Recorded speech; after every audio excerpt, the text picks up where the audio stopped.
Parábola da figueira estéril.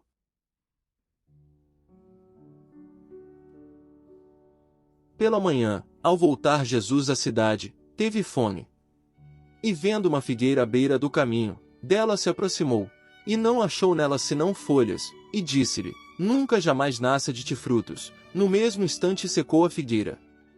E vendo isto, os seus discípulos maravilharam-se e perguntaram: Como é que repentinamente secou a figueira?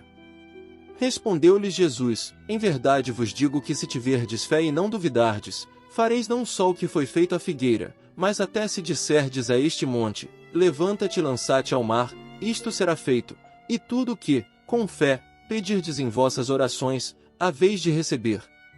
Mateus 21, 18, 22.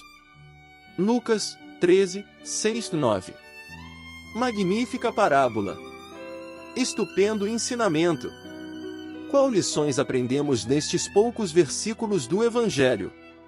Se encararmos a narrativa pelo lado científico, observaremos a morte de uma árvore em virtude de uma grande descarga de fluidos magnéticos, que imediatamente secaram a mesma. A psicologia moderna, com suas teorias edificantes e substanciosas, e com seus fatos positivos, mostra-nos o poder do magnetismo que utiliza os fluidos do universo para destruir, conservar e vivificar. A cura das moléstias abandonadas pela ciência oficial e a mumificação de cadáveres, pelo magnetismo, se acham registrados nos anais da história, não deixando mais dúvida a esse respeito. No caso da figueira não se trata de uma conservação, mas, ao contrário, de uma destruição, semelhante à destruição das células prejudiciais e causadoras de enfermidades, como na cura dos 10 leprosos, e outras narradas pelos evangelhos. A figueira não dava fruto porque sua organização celular era insuficiente ou deficiente, e Jesus, conhecendo-se mal, quis dar uma lição a seus discípulos, não só para lhes ensinar a terem fé, mas também para lhes fazer ver que os homens e as instituições infrutíferas, como aquela árvore, sofreriam as mesmas consequências.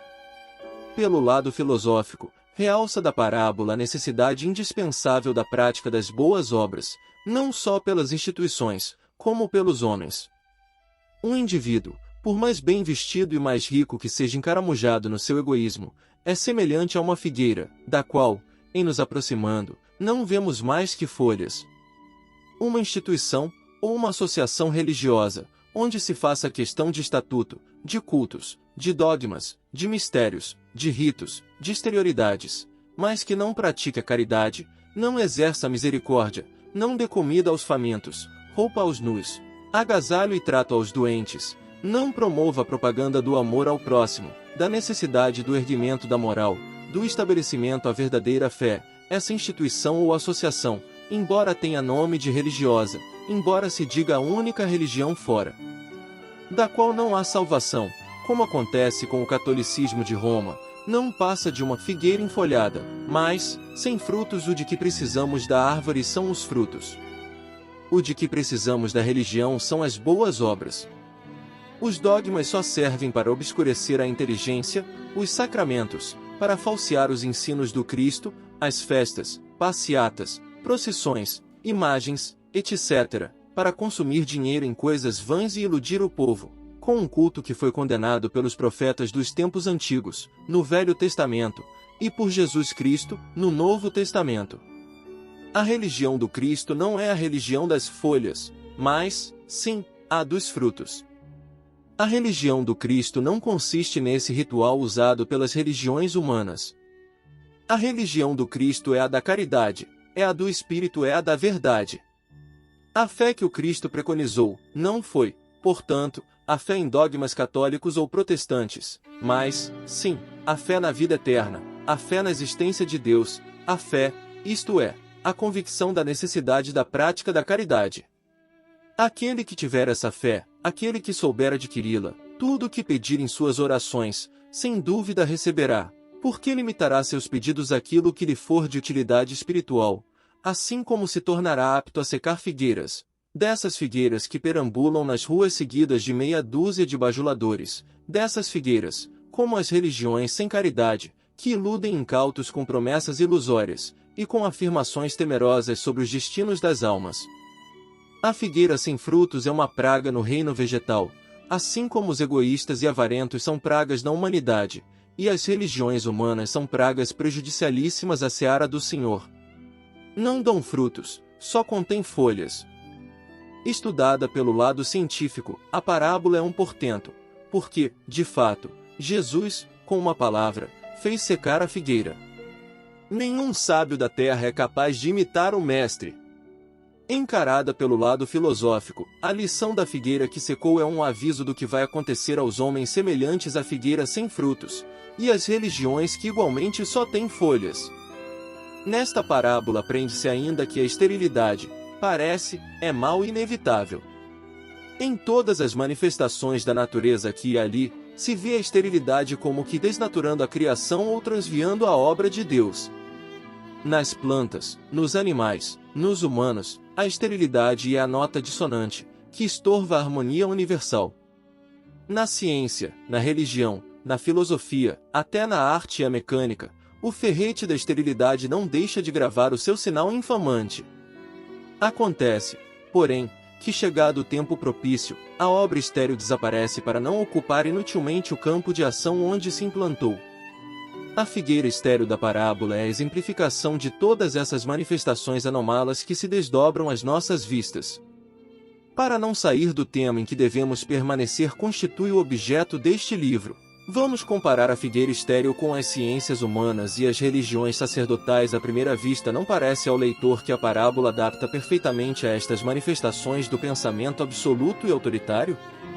Vemos uma árvore, reconhecemos nessa árvore uma figueira, está bem entroncada, bem enfolhada, bem adubada, vamos procurar figos e nenhuma fruta encontramos. Vemos uma segunda árvore, que deve ser a da vida, reconhecemos nela uma religião que já permanece há muitos anos e vem sendo transmitida de geração a geração, procuramos nela verdades que iluminem, consolos que fortifiquem, ensinos que instruam, fatos que demonstrem. E nada disso achamos, a despeito da grande quantidade de adubo que lançam em redor dessa mesma árvore. O que falta ao catolicismo romano para assim se encontrar desprovido de frutos? Faltam-lhe porventura igrejas, fiéis, dinheiro, livros, sabedoria? Pois não tem ele seus sacerdotes no mundo todo, suas catedrais pomposas, seus templos? Não tem elo com o seu Papa a maior fortuna que há no mundo, completamente estéril, quando deveria converter esses tesouros, que os ladrões alcançam, naquele outro tesouro do Evangelho, inatingível aos ladravazes e aos vermes? Não tem ele milhões e milhões de adeptos que sustentam toda a sua hierarquia? Por que não pode a Igreja dar frutos demonstrativos do verdadeiro amor, que é imortal?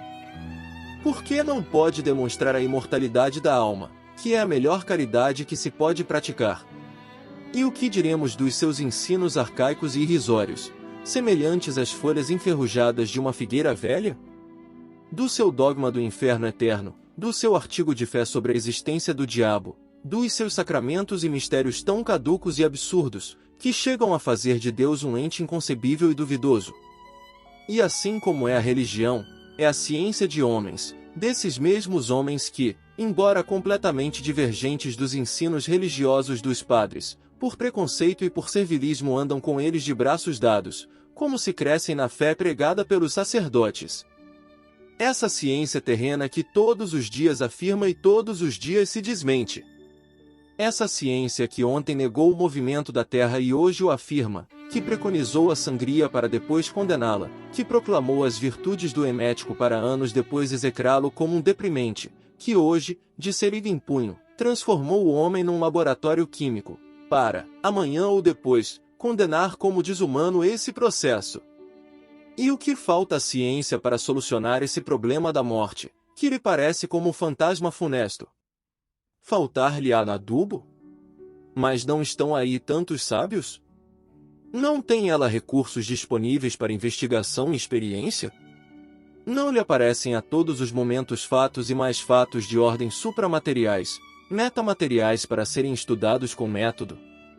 Senhor, está vencido o ano que concedeste para que cavássemos em roda da árvore e deitássemos adubo para alimentar e fortificar suas raízes. Ela não dá mesmo frutos e os adubos que temos gasto só têm servido para tornar a árvore cada vez mais frondosa e enfolhada, prejudicando assim o já pequeno espaço de terreno. Manda cortá-la e recomenda a teus servos que não só o façam, mas que também lhe arranquem as raízes. Ela ocupa terreno inutilmente. Em 3 dias faremos nascer em seu lugar uma que preenche os seus fins, e tantos serão seus frutos que a multidão que nos rodeia não vencerá apanhá-los. A esterilidade é mal incurável, que se manifesta nas coisas físicas e metafísicas. Há pessoas que são estéreis em sentimentos afetivos, outras em atos de generosidade, outras o são para as coisas que afetam a inteligência. Por mais que se ensinem, por mais que se exaltem, por mais que se ilustrem, as mesmas permanecem como a figueira da parábola: não há esterco, não há adubos, não há orvalho, não há água que as façam frutificar. Estas, só o fogo tem poder sobre elas.